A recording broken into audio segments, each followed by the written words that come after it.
Bismillahirrahmanirrahim. Assalamualaikum warahmatullahi wabarakatuh. Alhamdulillahirabbil alamin wassalatu wassalamu ala asrofil anbiya'i wal mursalin wa ala alihi washabihi ajmain amma ba'du. Pertama-tama mari kita panjatkan puji dan syukur kehadirat Allah Subhanahu wa taala yang Maha Ghafur. Tak lupa ya, salawat dan salam semoga tetap terlimpah curahkan kepada Nabi besar kita, yakni Nabi Muhammad SAW. Sebelumnya, perkenalkan, nama saya Dede Indra. Latar belakang saat ini, saya masih aktif sebagai mahasiswa di Fakultas Psikologi Universitas Buana Perjuangan Karawang. Nah, pada kesempatan yang berbahagia ini, di sini saya akan sharing materi dengan tema pengembangan diri dan karir dalam psikologi.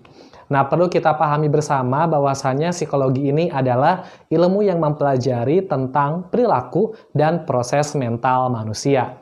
Nah, kemudian saya berkuliah di UBP Karawang. Nah, di Fakultas Psikologi UBP Karawang ini ada 3 peminatan atau ada 3 bidang, 3 konsentrasi, diantaranya ada psikologi klinis, kemudian ada psikologi pendidikan, dan juga psikologi industri dan organisasi.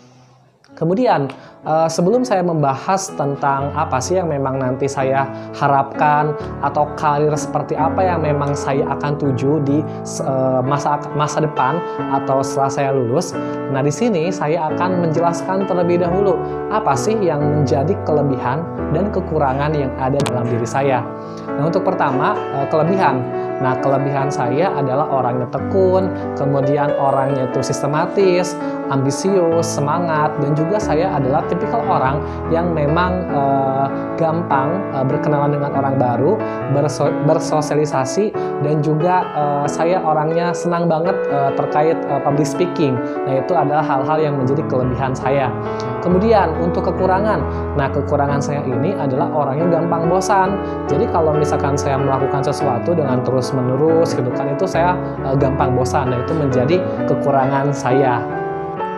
Nah, lalu di sini saya akan memaparkan ya hal-hal apa saja yang memang saya akan tuju setelah saya lulus S1 Psikologi ya, karir seperti apa yang saya harapkan gitu. Nah, kondisi sekarang saat ini saya sedang berkuliah semester 7 ya, sedang menyusun skripsi. Dan ketika nanti lulus kuliah ya amin ya, dan kemudian saya mendapatkan rezeki gitu kan, saya ingin sekali melanjutkan studi S2 di Universitas Padjadjaran Bandung, dan nantinya saya ingin mengambil magister profesi klinis karena ini menjadi suatu keharusan untuk mengejar cita-cita saya menjadi seorang psikolog klinis. Nah, lalu ketika saya memang nanti sudah lulus S2 gitu kan, dan saya menjadi seorang psikolog klinis, saya mempunyai cita-cita ya, ingin menjadi seorang dosen. Kemudian juga saya ingin membuka biro psikologi ya, seperti di Psikologi, atau ingin membuka sekolah kepribadian dan lain-lain. Dan itu adalah menjadi karir yang akan saya tuju dan akan saya perjuangkan.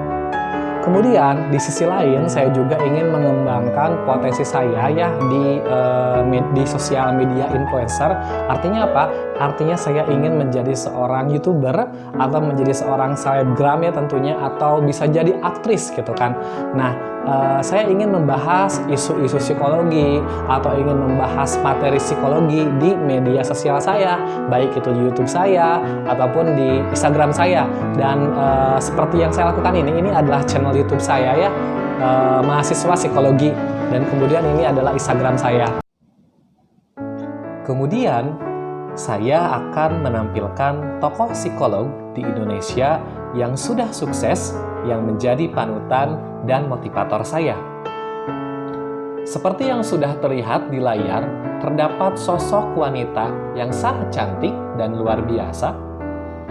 Beliau adalah Annalisa Widya Ningrum.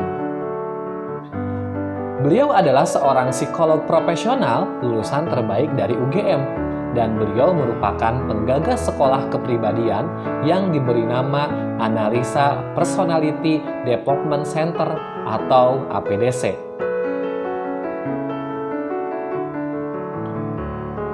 Hal yang saya kagumi dari beliau adalah selain dari profesinya menjadi seorang psikolog klinis, beliau juga adalah seorang sosial media influencer, yaitu menjadi seorang YouTuber dan selebgram. Dan hal inilah yang membuat saya ingin berkarir seperti beliau. Nah, mari kita lihat prestasi analisa di YouTube dan di Instagram. Ini adalah channel YouTube-nya beliau yang bernama Analisa Channel dengan jumlah subscriber 418.000. Dan ini adalah Instagram beliau yang bernama Analisa Widyaningrum dengan jumlah followers 401.000. Dan terakhir, saya akan menampilkan satu video tentang proses suksesnya Analisa Widyaningrum. Dan menurut saya, video tersebut sangat menginspirasi sekali. Selamat menyaksikan.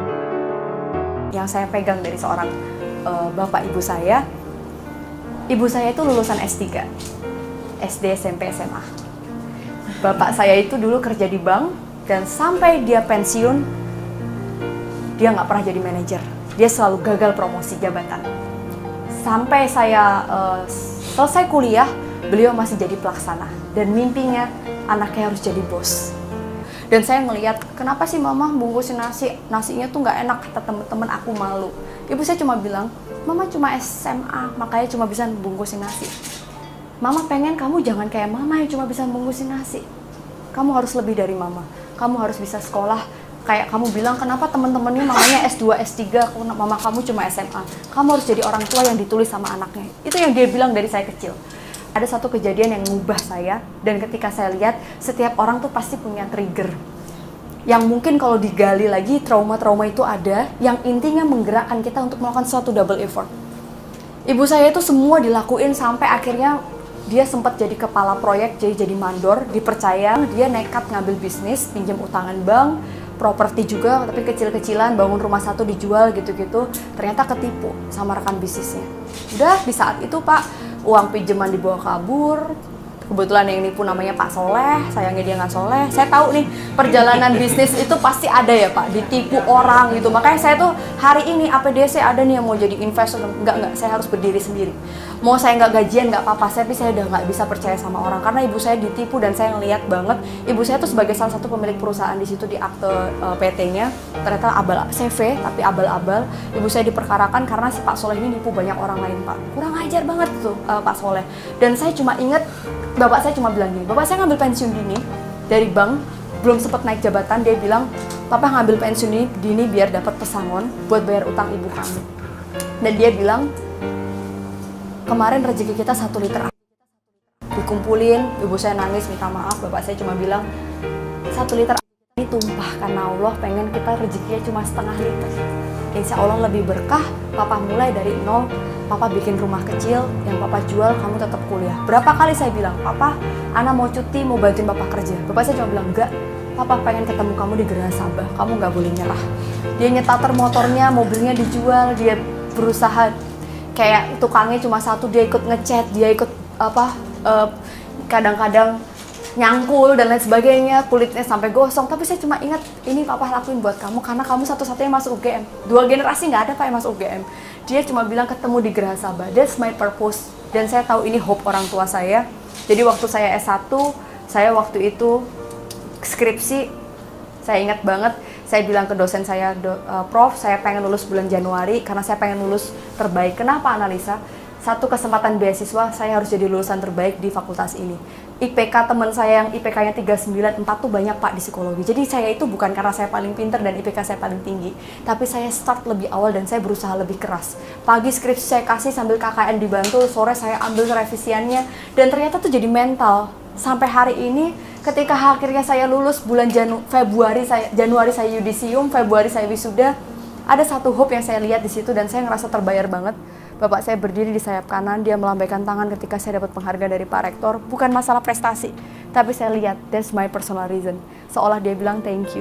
Anaknya sebagai lulusan terbaik mewakili 1.800 dari Fakultas Psikologi UGM.